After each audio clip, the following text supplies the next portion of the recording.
We're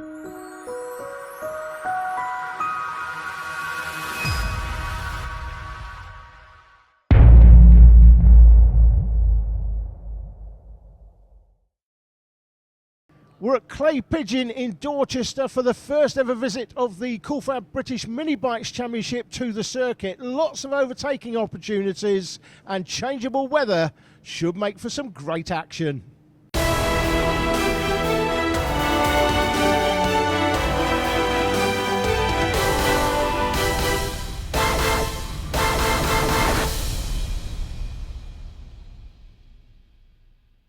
Just caught up with Max Cook here as he's passing me in the paddock. Just talk us a little bit about the British Talent Cup first round. Great start for you on pole, but unfortunately you crashed out in race one. Yeah, so we had 14 lap race, which is about 20 minutes. So I was just there in the front pack behind Thomas Shudwick, who was leading. So I was sat there in second place. And then I had a rider, Josh Watley, who overtook me, and I thought he brought a group with him.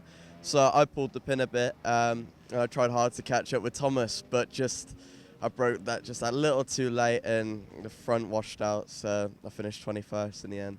Yeah, disappointing, I guess, but you've got to take the positives, haven't you, out of that weekend? Yeah, I got pole position, and qualifying is actually one of my weak points, so I'm actually really happy with that. And I know I can make it back for the season. I feel confident, and I believe in myself that, I have a good chance still. Yeah, absolutely. Good luck for the rest of the season. Yeah, thank you.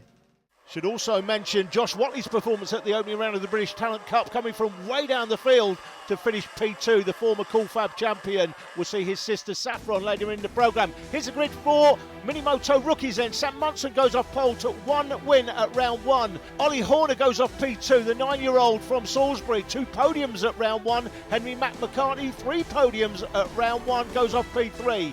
Off P4, it's Warwick Brady, the 7-year-old from Little Neston. He rides the 99 bike.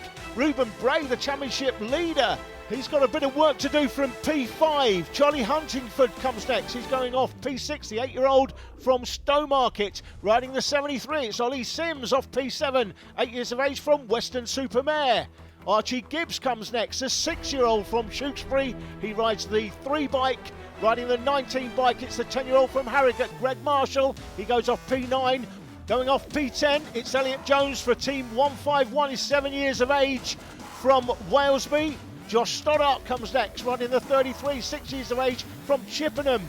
Bill Harris is 8 years of age from Oxfordshire, rides a 10 bike off P12. Off P13, it's Blake Wilson riding the 108 machine. And rounding out the grid, out of position after problems in time qualifying, it's Jacob Stevenson, the 9-year-old from Burscough. And Jake, Reuben Bray, the championship leader after his 2 wins at round one, but he's got it all to do from P5, half a second off the pace in time qualifying.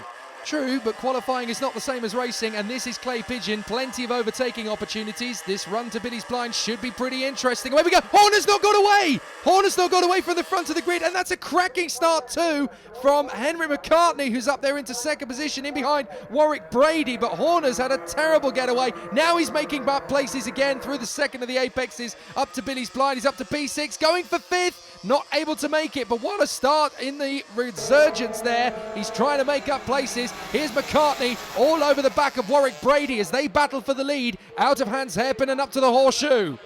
Now you might remember at Llandau, Josh Bannister had a bad start in one race, and I said in that one, he's just got to keep calm. He knows he's got the pace. Now Horner is in the same position here.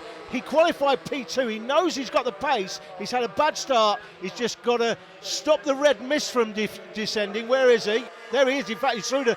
Is that him in 5th place? I think it is. He's in 5th already. So now he's just got to keep calm and just work the gap. There he is in 5th place, catching this group in front. But it's Warwick Brady that leads from Henry McCartney in second. That's Reuben Bray, the championship leader, picked out there in third as they go through the S's, down Sturmey Straight this time, into Hans Hairpin. Great overtaking opportunity if you're close enough. Nobody is, but I tell you what, talking about close enough, look at Horner. He is on a mission.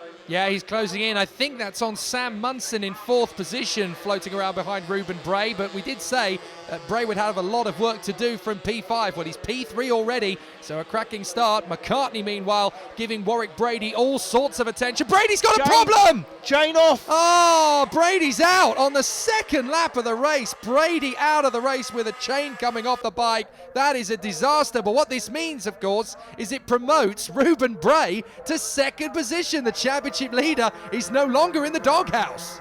Bray in 2nd from Munson, and then Ollie Horner. Horner, the fastest man on the track, surely. He's closed these down in a hurry. He's going to look for the final spot on the podium now. Up the inside into Hans. Can't quite get it done. So it's McCartney that leads it from Ruben Bray there in 2nd place. The man who won at Llandau in the televised race.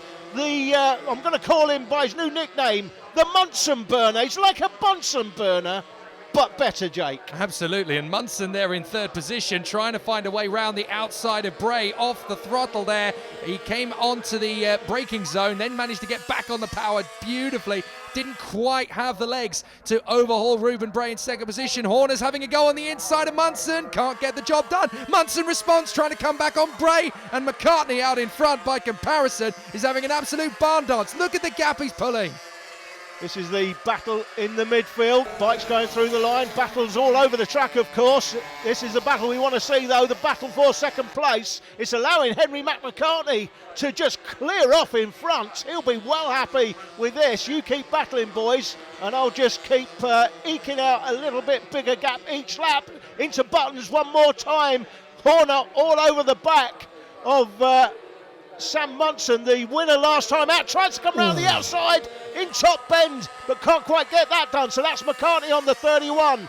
Then Bray, Munson, Horner. They've got a massive gap back to 5th position as well. Gibbs is there in P5 in front of Charlie Huntingford. Then it's Sims. Greg Marshall is in there in 8th ahead of Elliot Jones. And rounding out the top 10 at the moment is Billy Harris, the man we saw battling away with Josh Stoddart a little earlier on. And then Jacob Stevenson is in there in the mix as well. Here comes Horner looking up the inside into Hans Heppen on Munson. Oh, once again, glorious defense as Sam Munson once again holds firm in 3rd position from pole position, starting a brilliant run here. He's not quite where he wants to be. The man is up front. That is Henry McCartney. He's exactly where Munson feels he should be right now, having been strong in qualifying. Again, a much more aggressive stance from Ollie Horner into the final turn to try and come through on the inside, but he's not budging. Munson will not let him by.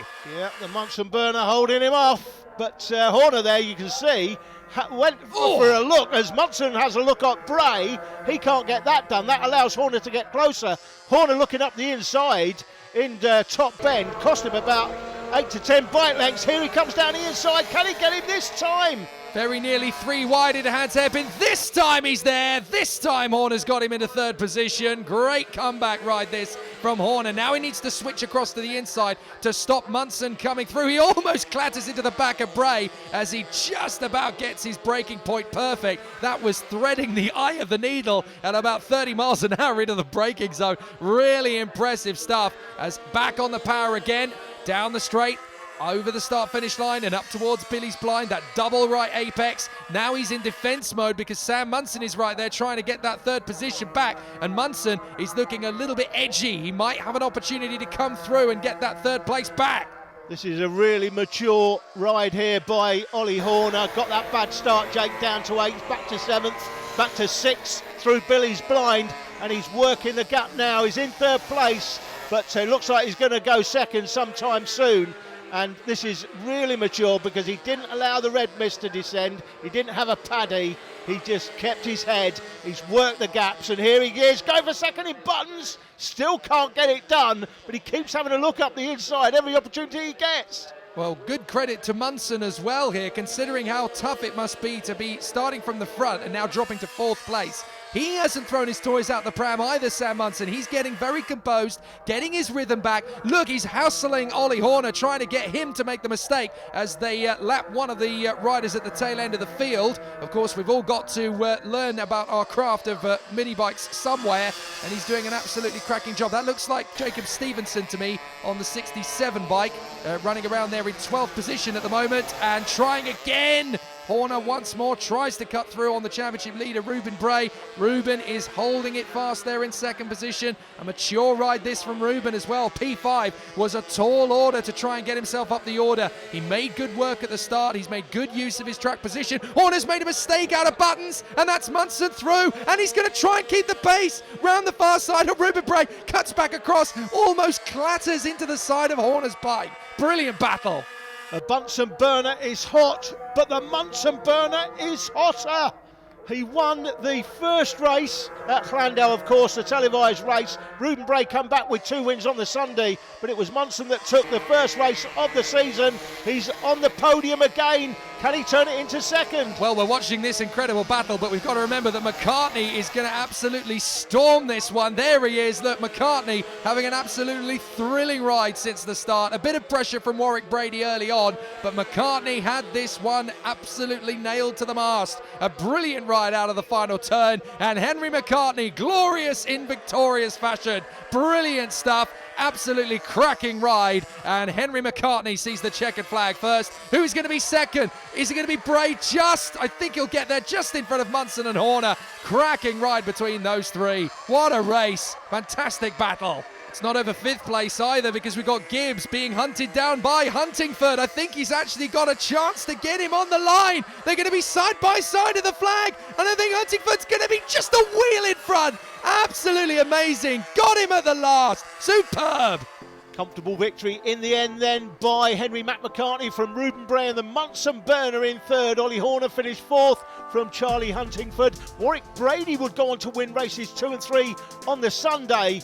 But Henry McCartney's consistency, 2 second places on Sunday, would give him the championship lead going to round 3. Join us in part 2 for the Minimoto Pro class.